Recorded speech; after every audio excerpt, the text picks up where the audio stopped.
achará o seu valor, excede o de finas joias, o coração do seu marido confia nela. Bom dia, queridas ouvintes e amadas irmãs. Hoje, 3 de fevereiro, graças a Deus, estamos aqui de novo, com muita satisfação, com muita alegria e com o coração cheio de gratidão, porque estamos aqui sabendo que temos várias irmãs, muitas amadas ouvintes que nos ouvem, que nos prestigiam, que valorizam a palavra de Deus. Graças a Deus, nós agradecemos, nós, a equipe do programa Mães Amorosas, agradecemos pela presença de vocês, pela audiência. Hoje, 3 de fevereiro, vamos desfrutar de Provérbios, continuando com essas 6 coisas que o Senhor aborrece. 6 coisas o Senhor aborrece e a 7ª a sua alma abomina. Já estamos na 5ª. No dia 1º, a gente leu, em primeiro lugar, Deus aborrece os olhos altivos.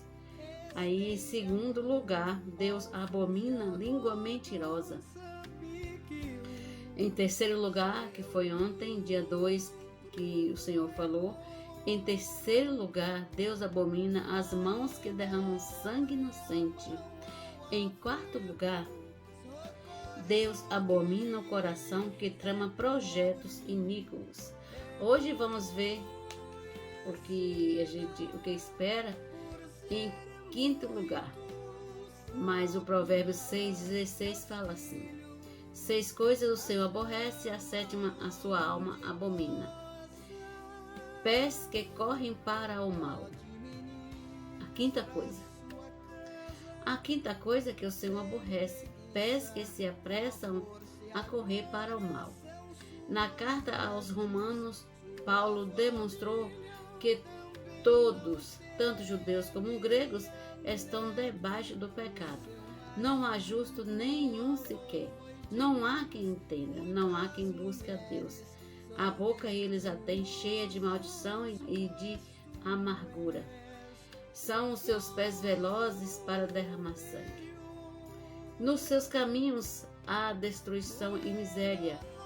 Desconhecem o caminho da paz. Não há temor de Deus diante dos seus olhos. Essa era a nossa situação de outrora. Mas hoje os nossos pés são para levar as boas novas. Quão formosos são os pés dos que anunciam coisas boas. Romanos, capítulo 3, versículo 9 e 18, 10, 15. A sexta coisa agora. A sexta coisa é a testemunha falsa que profere mentiras. E a 7ª é o que semeia contendas entre os irmãos. A falsa testemunha sempre tem por objetivo interesses escusos e lucros indevidos. E nada entristece mais a Deus que semear contendas entre os irmãos. Somos todos membros do corpo de Cristo. Não deve haver clima de competição entre os irmãos, nem disputas de posição, provocações, pois em um corpo cada membro tem a sua função e ninguém é concorrente de ninguém. Todos são importantes. Devemos promover a paz entre os irmãos, suportando uns aos outros. Se queremos agradar a Deus, nossos passos devem seguir a direção triunfante que espalha o Evangelho. A cada pegada, uma nova semente, uma nova vida para Cristo. Amém. A cada pegada, uma nova semente, uma nova vida para Cristo. Ao nos relacionarmos com Deus, transmitiremos paz, unidade e harmonia no contato com as pessoas, graças a Deus. Ao relacionarmos com Deus, transmitiremos paz, unidade e harmonia no contato com as pessoas. Amém. pregar o Evangelho. Ó Senhor Jesus, bom dia e até amanhã com mais provérbios, palavra de sabedoria.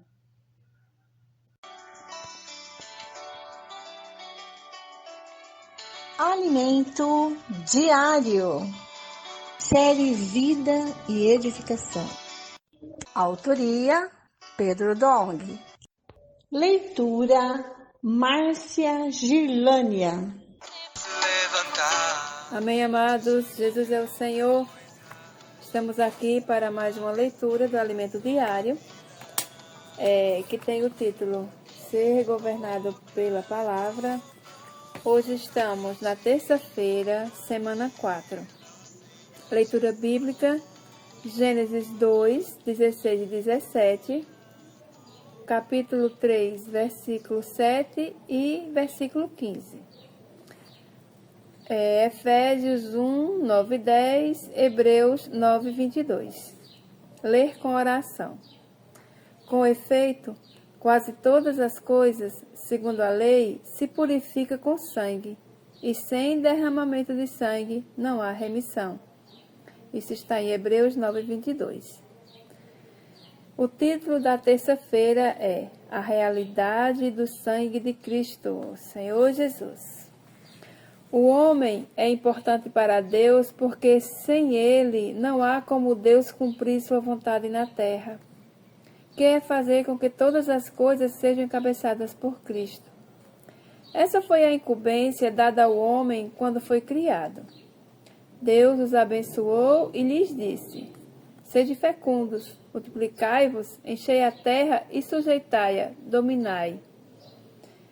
Isso só aconteceria quando o homem comesse do fruto da árvore da vida. Ele receberia a vida de Deus. E Deus, por meio dele, sujeitaria toda a terra. Mas, quando o homem deu ouvidos à serpente e comeu do fruto da árvore do conhecimento do bem e do mal, ele perdeu a possibilidade de sujeitar a terra, pois jamais seria capaz de fazer isso sem a vida de Deus. Senhor Jesus. É por isso que, quando Deus abençoou Noé e seus filhos, ele reafirmou apenas parte do que havia falado após criar o homem. Sede fecundos, multiplicai-vos e enchei a terra. Deus não pediu para a família de Noé sujeitar e dominar a terra. A razão é que, com a queda, o homem foi corrompido pelo pecado. Portanto, assim como por um só homem, Adão, entrou o pecado no mundo, e pelo pecado a morte, assim também a morte passou a todos os homens, porque todos pecaram. Isso está em Romanos 5,12. E a consequência foi que, em vez de Deus reinar sobre a terra, o pecado e a morte passaram a reinar. Entretanto, reinou a morte desde Adão até Moisés. O homem não tinha condições de governar a terra. Deus teria de esperar a chegada do descendente da mulher, Cristo. Aí sim, o Senhor retomaria seu projeto inicial de usá-lo para, por meio dele, dominar e sujeitar a terra. Portanto, foi por esse motivo que Deus não pediu a Noé para dominar e sujeitar a terra. Senhor Jesus. Deus também disse a Noé: Pavor e medo de vós virão sobre todos os animais da terra e sobre todas as aves dos céus. Tudo que se move sobre a terra e todos os peixes do mar nas vossas mãos serão entregues. Por que Deus precisou colocar pavor e medo em todos os animais da terra? Porque o homem perdeu a autoridade de Deus e por isso poderia ser morto por eles, sobretudo pelos mais selvagens. Senhor Deus. Já observou que muitos animais, inclusive os de grande porte, têm certo receio do homem? Muitos deles somente atacam seres humanos ao sentir-se ameaçados. Foi Deus quem colocou neles esse medo. Deus não queria que o homem fosse exterminado da terra.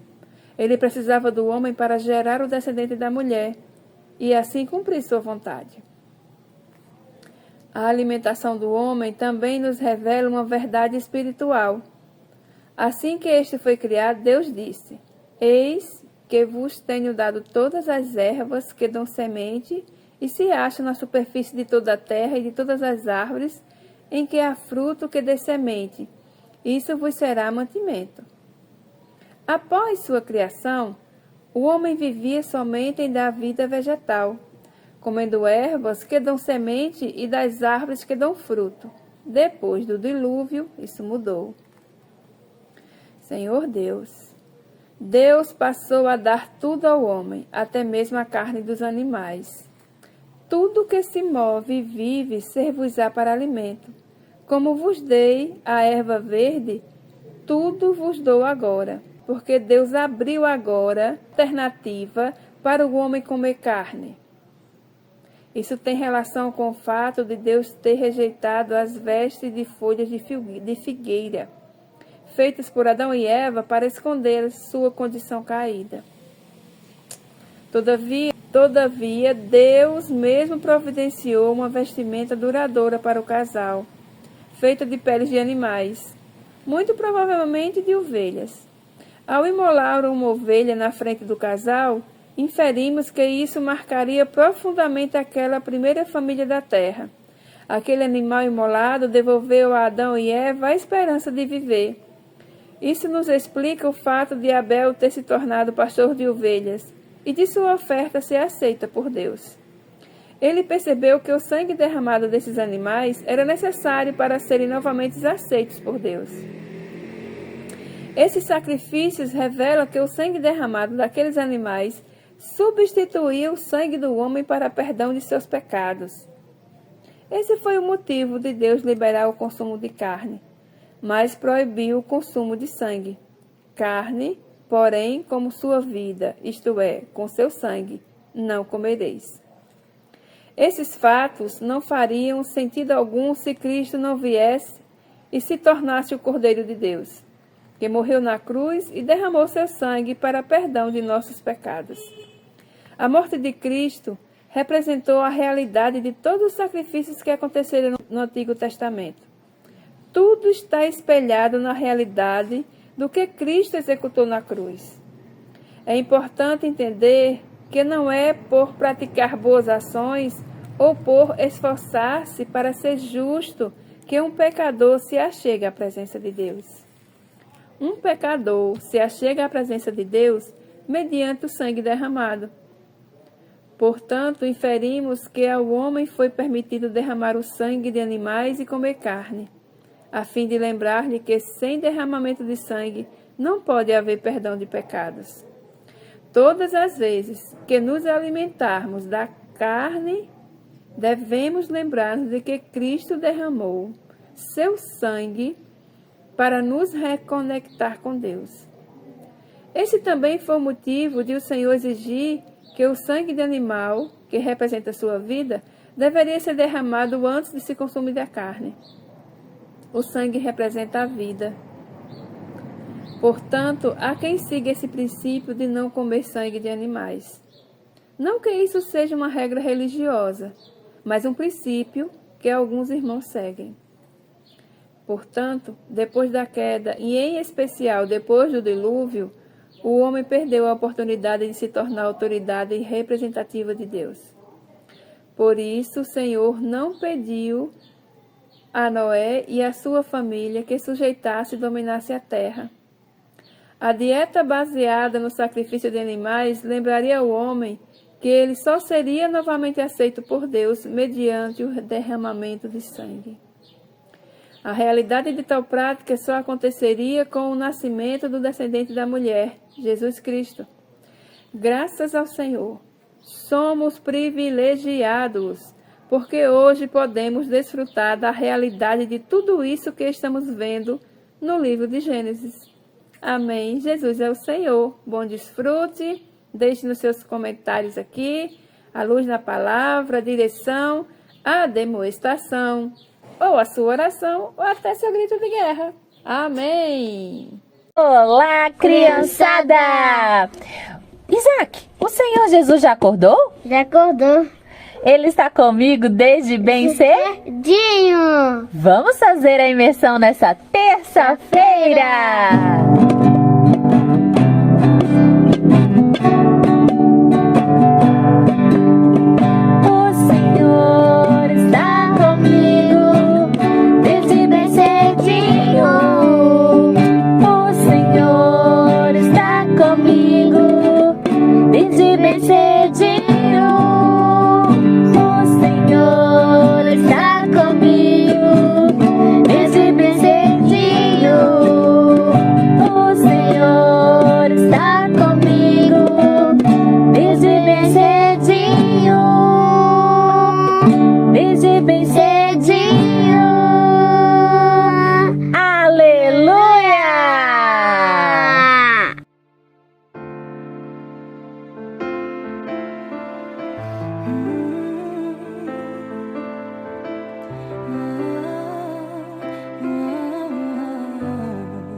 Tua sã palavra chove sobre mim e meu coração se abre para ti.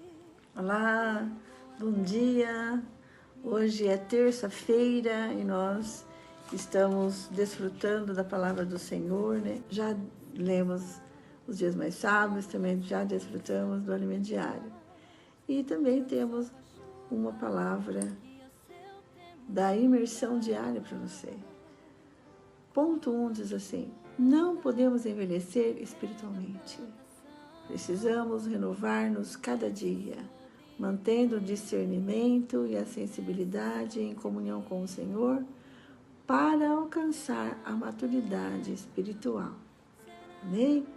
Então, possamos orar em cima dessa palavra? Vamos lá? Senhor Jesus, Senhor, nós não podemos envelhecer, é verdade. Senhor, se nós nos alimentamos do Senhor todos os dias, nós estamos sempre renovados. Precisamos renovar-nos dia a dia. Senhor, isso nos mantém o discernimento e a sensibilidade em comunhão com o Senhor. Quando nós desfrutamos do Senhor, a nossa consciência ela é sensível, nós podemos perceber mais o falar do Senhor conosco. Quando nós estamos na comunhão com o Senhor, nós temos a sua presença e assim nós podemos ser dirigidos por Ele. Ó Senhor, também nós não nos moldamos ao mundo, né? Ó Senhor, como diz Romanos 12:2, não vos conformeis com este século, mas transformai-vos pela renovação da vossa mente, para que experimenteis qual seja a boa, agradável e perfeita vontade de Deus. Amém! Nós não tomamos a forma deste mundo, mas nós nos transformamos, nós nos conformamos à imagem de Cristo, transformando a nossa mente, transformando e renovando a nossa mente, através de estar na comunhão com o Senhor na palavra. Aleluia! Que delícia, né? Comer a palavra todo dia, e quanta palavra nós temos, né? Então, é importante nós aproveitarmos, né, toda a oportunidade que temos para desfrutar da palavra do Senhor, não é verdade? Seja livros, nós temos a transcrição, né? Transcrevendo as mensagens, também lendo livros, lendo os nossos livros e desfrutando da Bíblia, alimento diário, provérbios, alimento diário, transcrição, imersão, tudo isso, os nossos livros, a Bíblia, tudo isso, para nós desfrutarmos diariamente. Percebeu? Que o nosso contato com o Senhor é diário. Ó Senhor Jesus, te louvamos porque temos a sua presença diariamente, através da palavra. Você possa falar conosco também agora na nossa leitura bíblica, que essa palavra possa ser luz para nós e possa trazer mais vida para o nosso coração. Abençoa-nos ricamente nessa terça-feira. Abençoe todas as irmãs que estão com a gente, desfrutando do Senhor nesta terça-feira. Amém! Hoje já é dia 3 de fevereiro. E nós vamos ler Êxodo, capítulo 17, a partir do versículo 8 até o capítulo 19, versículo 15. Então, abra sua Bíblia e vem comigo. Vamos lá. Só uma breve revisão aqui. Ontem nós vimos o povo murmurando, né, contra Moisés. E Moisés, então, clamou ao Senhor. Eles estavam pedindo água, então Moisés clamou ao Senhor e o Senhor ouviu a sua oração e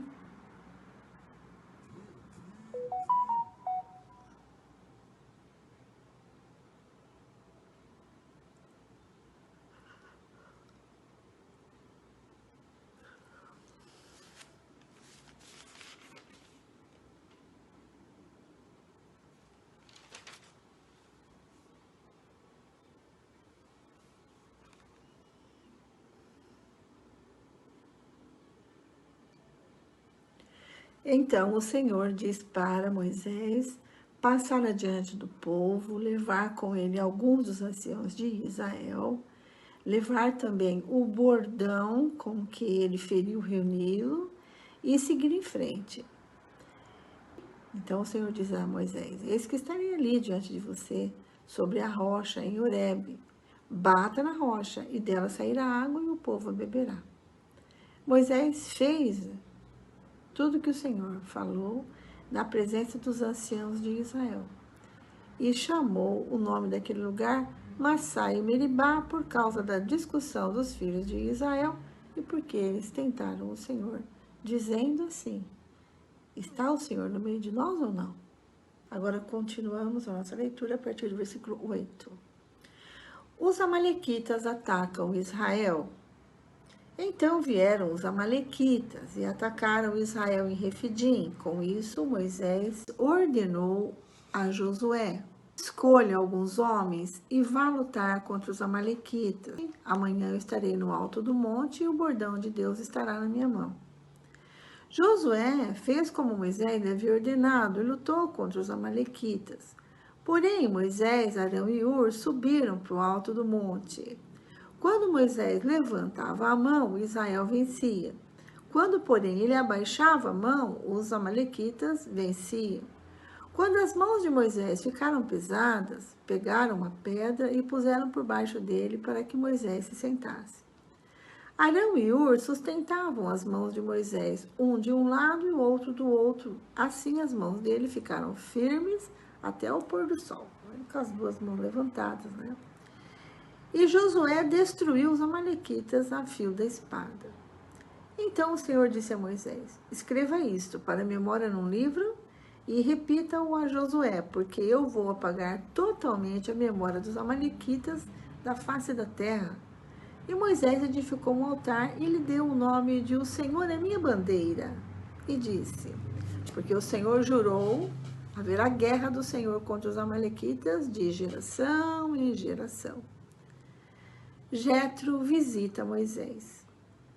Jetro, sacerdote de Midian, sogro de Moisés, ouviu todas as coisas que Deus tinha feito por Moisés e por Israel, seu povo. Ouviu como o Senhor havia tirado Israel do Egito. Jetro, sogro de Moisés, foi até ele levando consigo Zípora, a mulher de Moisés, depois que este a havia enviado até ele, juntamente com os 2 filhos dela. Um dos filhos se chamava Gerson, pois Moisés tinha dito: fui peregrino em terra estrangeira. O outro se chamava Eliezer, pois Moisés tinha dito: o Deus de meu pai foi a minha ajuda e me livrou da espada de Faraó. Jetro, sogro de Moisés, juntamente com os filhos e a mulher deste, veio a Moisés no deserto, onde estava acampado junto ao monte de Deus. E Jetro mandou dizer a Moisés: eu, seu sogro Jetro, estou chegando com a sua mulher e os seus 2 filhos. Então Moisés foi ao encontro de sogro, inclinando-se, o beijou e, indagando pelo bem-estar um do outro, entraram na tenda. Moisés contou a seu sogro tudo o que o Senhor havia feito a Faraó e aos egípcios por amor de Israel e todas as aflições que enfrentaram no Egito e como o Senhor os havia livrado.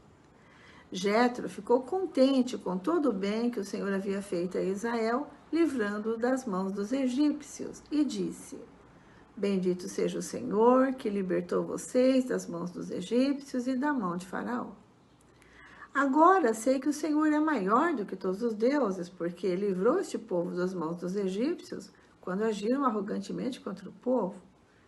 Então Jetro, sogro de Moisés, ofereceu holocaustos e sacrifícios a Deus, e Arão e todos os anciões de Israel vieram para comer com o sogro de Moisés na presença de Deus. A nomeação de auxiliares. Versículo 13. No dia seguinte, Moisés sentou-se para julgar o povo. O povo estava em pé diante de Moisés desde a manhã até o pôr do sol. Quando o sogro de Moisés viu tudo o que ele fazia ao povo, perguntou: Que é isso que você está fazendo ao povo? Por que você fica sentado sozinho e todo o povo está em pé diante de você, desde a manhã até o pôr do sol?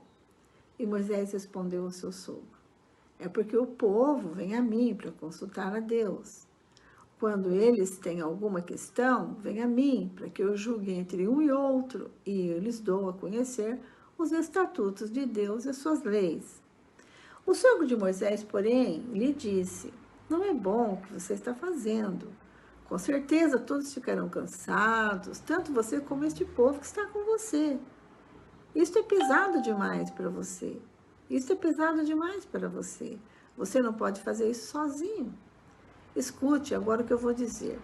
Eu o aconselharei e que Deus esteja com você. Represente o povo diante de Deus, leve as suas causas a Deus, ensine-lhes os estatutos e as leis e faça com que conheçam o caminho que devem andar e a obra que devem fazer. Procure entre o povo homens capazes, tementes a Deus, homens que amam a verdade e odeiem a corrupção. Coloque-os como chefes do povo, chefes de 1000, chefes de 100, chefes de 50 e chefes de 10, para que julguem este povo em todo o tempo. Toda causa grave trarão a você, mas toda causa pequena eles mesmos julgarão. Assim será mais fácil para você e eles os ajudarão a levar esta carga. Se você fizer isto e se essa for a ordem de Deus, então você poderá suportar e também todo este povo voltará em paz ao seu lugar. Moisés atendeu às palavras de seu sogro. Moisés atendeu às palavras de seu sogro e fez tudo o que lhe tinha dito. O que este lhe tinha dito. Escolheu homens capazes de todo Israel e os constituiu por chefes sobre o povo. Chefes de 1000, chefes de 100, chefes de 50 e chefes de 10. Estes julgaram o povo em todo o tempo. A causa grave trouxeram a Moisés em toda a causa simples e eles mesmos julgaram. Então Moisés se despediu do seu sogro e este voltou para sua terra. Deus fala com Moisés no Monte Sinai, capítulo 19, versículo 1. No terceiro mês, depois da saída dos filhos de Israel da terra do Egito, no primeiro dia desse mês, eles chegaram ao deserto do Sinai. Tendo partido de Refidim, vieram ao deserto do Sinai, no qual acamparam. Ali Israel acampou em frente ao monte.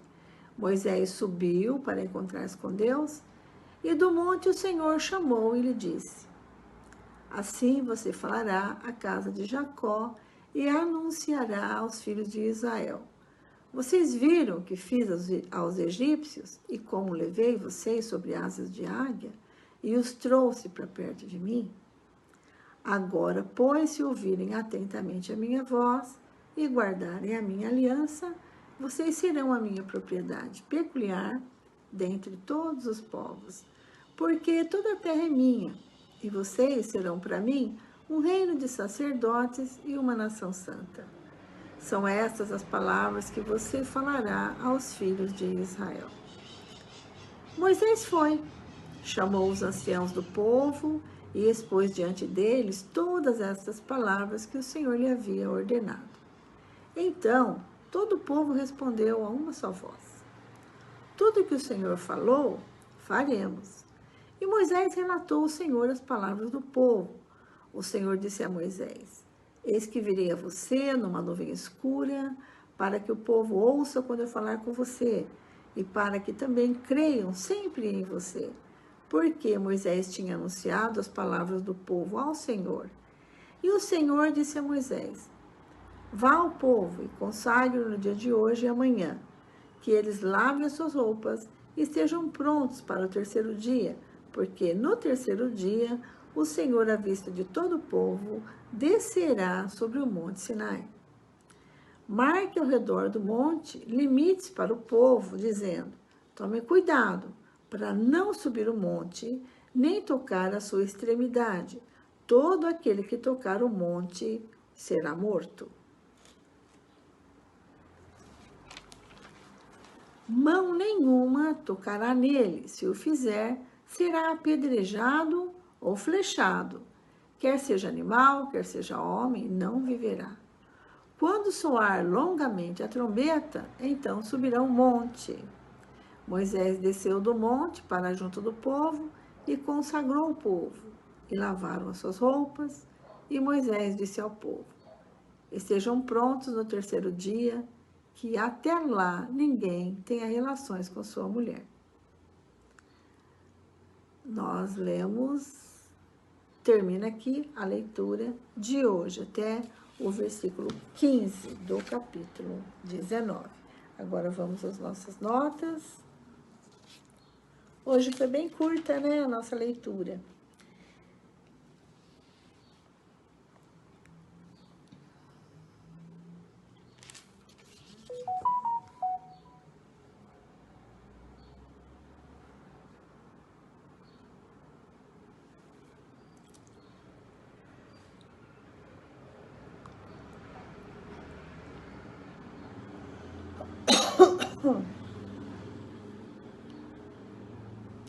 Nota 17:8. Deuteronômio 25:18 descreve como os amalequitas atacaram os mais debilitados entre os israelitas. Os amalequitas perturbaram Israel de maneira intermitente por muitos anos. Vou passar algumas referências para vocês, são muitas aqui. Números 14, versículos 40 a 45. Juízes 3, de 12 a 13. Nota 17, de 9 a 11. Quando o Senhor manda Arão levantar o bordão, né? Aqui em James, esse bordão é chamado de vara. Nota 17, 9 e 11. Levantar a vara, neste caso, provavelmente simbolizava Deus exercendo poder. Josué seguiria servindo a Moisés e o sucederia como líder dos israelitas. Referência para você, Números 27, 18, 23. Não, vamos pular essa nota, vamos para a seguinte.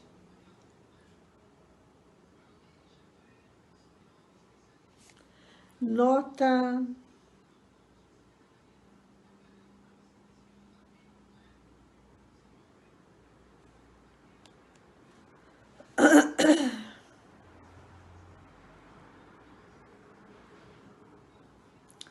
Nota 17:7. Para lembrar a todos a conduta a ser evitada à luz da presença e provisão de Deus, Moisés deu um novo nome àquele local, o nome Massá. Moisés, então, chama Josué para liderar a luta contra Amaleque. Nota 17, 9 e 11. Levantar a vara, nesse caso, provavelmente simbolizava Deus exercendo poder. Josué, servindo a Moisés, e o sucederia como líder dos israelitas. Ur é melhor conhecido por sua atuação nesse evento e por Moisés lhe ter confiado o cuidado dos israelitas em sua ausência. Moisés permanecia com as mãos levantadas, né? Enquanto ele estava com as mãos levantadas, Josué vencia a luta, né? Quando ele abaixava, Josué perdia. Então, Arão e Hur, né, o sentaram numa pedra e ele então levanta as mãos e Arão e Hur sustentam as mãos de Moisés, né? Nota 17:12. A fraqueza de Moisés mostrou que ele não era a origem da vitória. O Senhor estava lá lutando. Nota 17, 14, 15. O livro podia ser um tipo de diário do qual Moisés escreveria o livro de Êxodo. O Senhor manda que Moisés escreva um livro de tudo que está acontecendo ali. Nota 17, 14 e 15. O livro podia ser um tipo de diário do qual Moisés escreveria o livro do Êxodo. É evidente que o conhecimento do Senhor por meio de seus atos deve ser preservado. O tipo de bandeira Jeová Nissi, o Senhor é minha bandeira, que Moisés se referia, era comumente hasteado no alto de uma estaca, como um ponto de encontro ou um sinal. A imagem declara a intenção de Moisés de orientar a sua vida e as suas ações segundo a orientação do Senhor. Moisés então recebe a visita de seu sogro Jetro, né, e vem trazendo sua esposa e seus 2 filhos, né? Nota 18, de 1 a 2. Menções anteriores do Jetro e Zípora encontram-se em capítulo 2, versículo 18 a 21, capítulo 3, versículo 1, capítulo 4, 18 a 26. Nada se diz a respeito da ocasião e do motivo pelo qual Moisés enviara sua família para ficar com Jetro. Nota 18, versículos 6 e 7.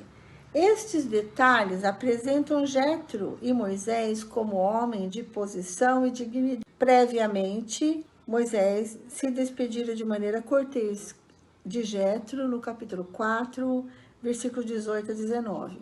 Agora Moisés era um anfitrião. Jetro mostrou consideração ao anunciar a sua vinda e Moisés mostrou consideração ao vir ao seu encontro e ao curvar-se diante dele. Tudo isso mostra quem Moisés havia se tornado e retrata Jetro como uma pessoa qualificada para oferecer conselho. Nota 18, 21. A palavra traduzida como governantes é o plural de uma palavra traduzida no capítulo 2, versículo 14, como líder. Ela é usada repetidamente no capítulo 18, 21 e versículos 25. Oficiais de 1000, oficiais de 100, etc. Isso tende a fortalecer a ligação com a pergunta a respeito da posição de Moisés, no capítulo 2, 14.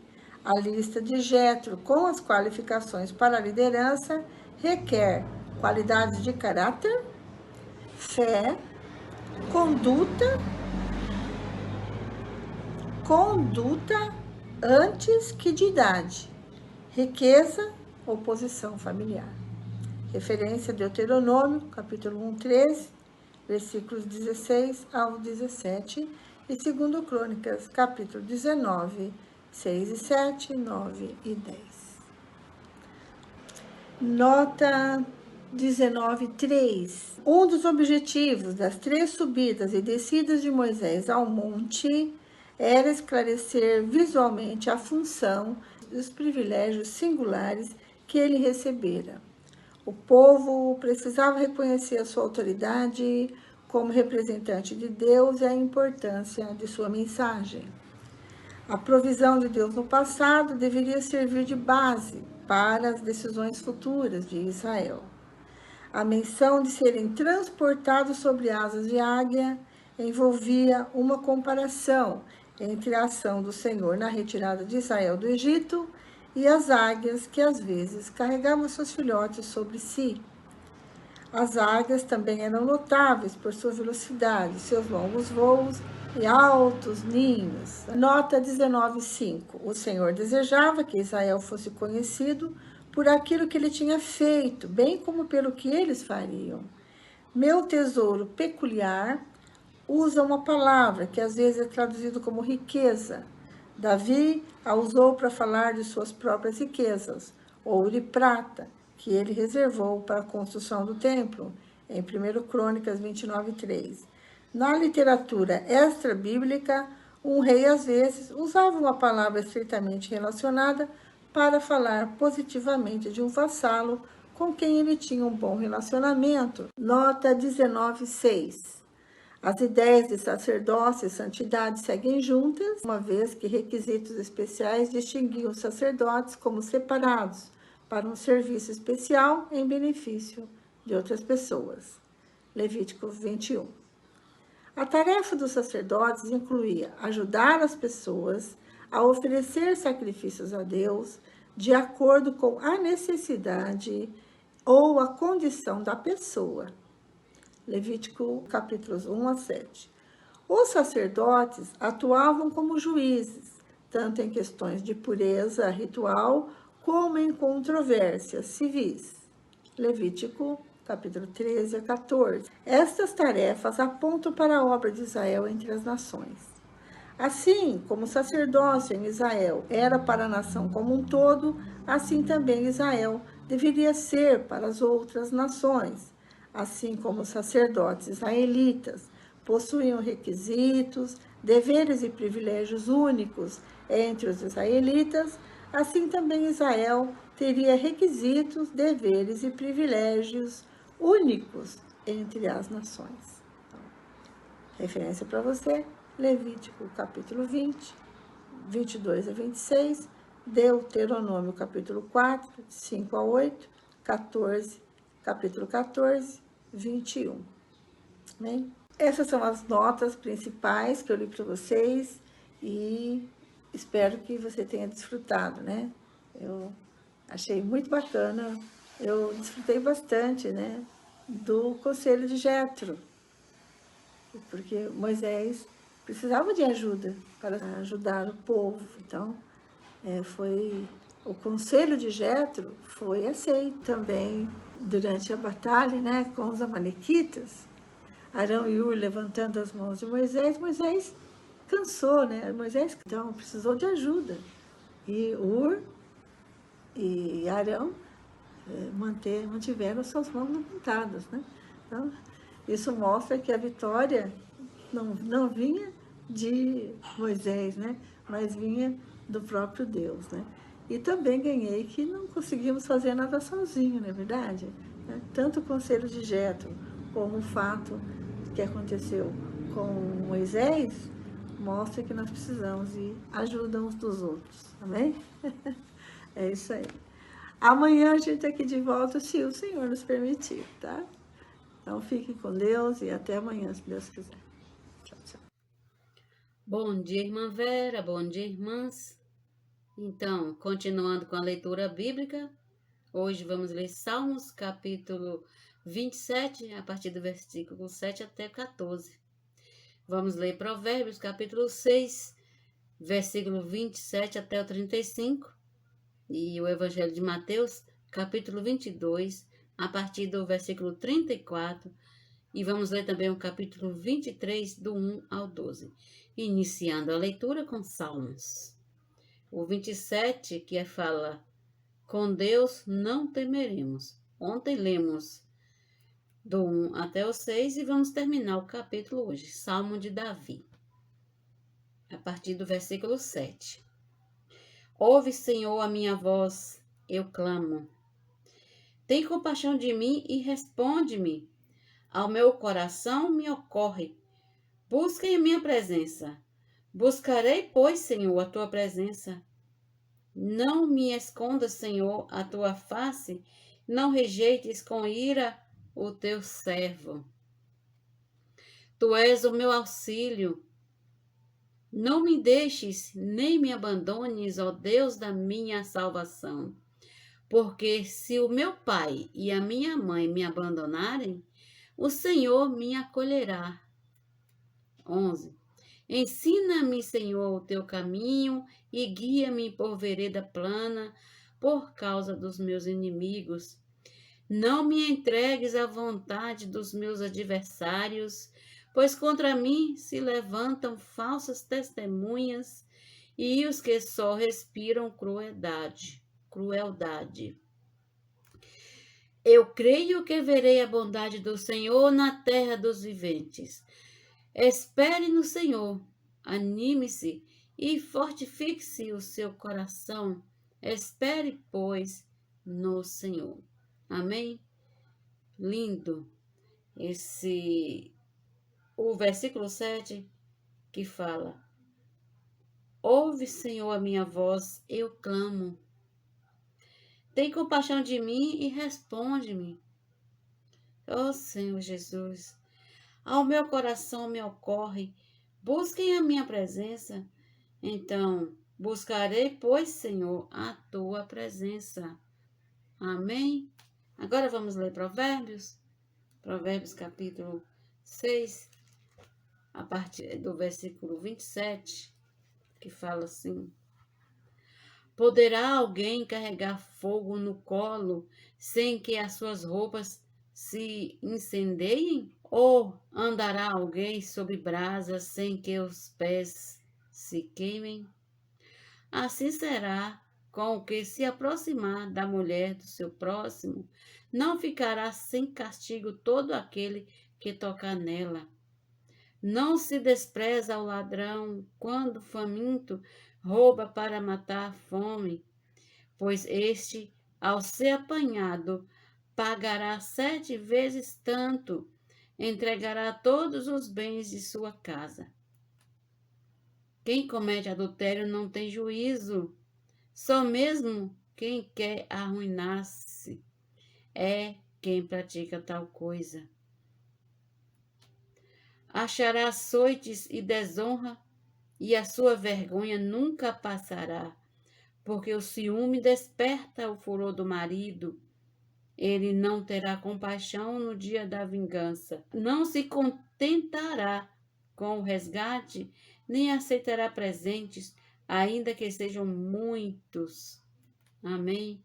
Muito fortes esses provérbios, mas, como eu falei ontem, mas são necessários. Amém.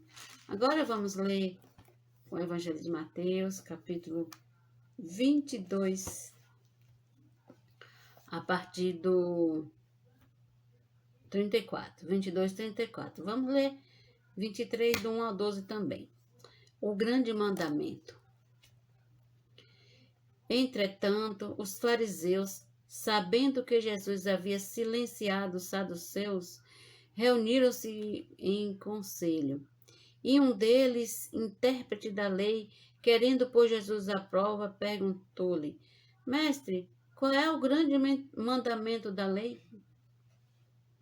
Jesus respondeu: ame o Senhor, seu Deus, de todo o seu coração, de toda a sua alma e de todo o seu entendimento. Este é o grande e primeiro mandamento. E o segundo, semelhante a este, é: ame o seu próximo como você ama a si mesmo. Desses 2 mandamentos dependem toda a lei e os profetas. O Cristo, filho de Davi. Estando reunidos os fariseus, Jesus lhe perguntou: o que vocês pensam do Cristo? De quem é filho? Eles responderam: de Davi. E Jesus perguntou: então, como é que Davi, pelo Espírito, chama o Cristo de Senhor, dizendo: disse o Senhor ao meu Senhor: sente-se à minha direita, até que eu ponha os meus inimigos debaixo dos seus pés? 45. Portanto, se Davi o chama de Senhor, como ele pode ser filho de Davi? E ninguém podia lhe responder uma palavra. E a partir daquele dia, ninguém mais ousou fazer perguntas. Capítulo 23. Jesus censura os escribas e os fariseus. Então Jesus falou às multidões e aos seus discípulos. Na cadeira de Moisés se assentaram os escribas e os fariseus. Portanto, façam e observem tudo o que eles disserem a vocês, mas não os imitem em suas obras, porque dizem e não fazem, atam fardos pesados, difíceis de carregar, e os põem sobre os ombros dos outros, mas eles mesmos nem com o dedo querem movê-los. Praticam todas as suas obras a fim de serem vistos pelos outros, pois alargam os seus filactérios e alongam as franjas de suas capas. Gostam do primeiro lugar nos banquetes e das primeiras cadeiras nas sinagogas, das saudações nas praças e de serem chamados de mestre. Mas vocês não serão chamados de mestre, porque um só é mestre de vocês, e todos vocês são irmãos. Aqui na terra, não chame ninguém de pai, porque só um é o Pai de vocês, aquele que está nos céus. Nem queiram ser chamados de guias, porque um só é o guia de vocês, o Cristo. Mas o maior entre vocês será o servo de vocês. Quem se exaltar será humilhado, e quem se humilhar será exaltado. Aqui termina a leitura bíblica de hoje, dia 3 de fevereiro. Bom dia! Até amanhã, se assim o Senhor nos permitir.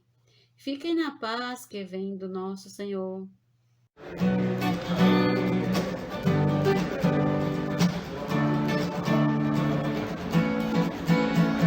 O céu vejo abrir-se, recebo um convite, vem, sobe para aqui. No trono alguém sentado, de tudo tem cuidado e governado a mim.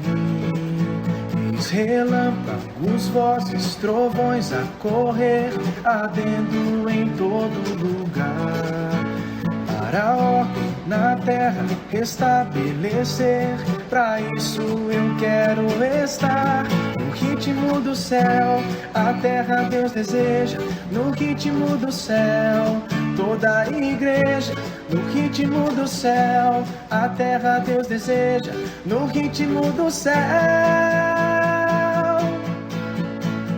seres viventes estão no mesmo ritmo, a zigue-zaguear, girando em toda a terra, valentes para a guerra, até Cristo retornar. Ele é servo, é homem, é rei e é Deus, tem olhos em todo lugar. É o Espírito que corre em nós, filhos seus, e almeja fazer-nos entrar no ritmo do céu, a terra Deus deseja. No ritmo do céu, toda a igreja. No ritmo do céu, a terra Deus deseja. No ritmo do céu, toda a indiferença, toda a unidão, todo questionamento cairão se eu entrar no ritmo do céu, a terra Deus deseja. No ritmo do céu, toda a igreja. No ritmo do céu, a terra Deus deseja. No ritmo do céu.